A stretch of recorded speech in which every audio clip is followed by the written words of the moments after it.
Hi everyone, if you're into creative Fabrica, then you'll know how useful it is for creating artwork from the thousands of graphics and images and clip art, etc. However, if you're creating print-on-demand products from these designs, then you may not be aware that not all the artwork shown can be used as is. Now, for example, I've just typed in the theme of garden, and these are the various images that Creative Fabrica have come up with. Now, if I just click on this garden rose, for example, maybe I'd like to use this on a t-shirt. It shows including commercial license, and you might think, great, I can use it as is, but that's not necessarily the case. If you read about the actual license itself, click on the subscription license, assume you've got a subscription that is, come down, we go into basic print-on-demand usage. So with basic print-on-demand products, it says you can create and upload crafts and graphics to print-on-demand sites that are vastly different from the original.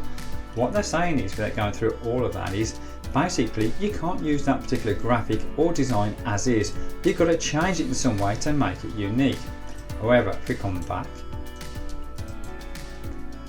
again, I'm going to type the word gardening again as our theme.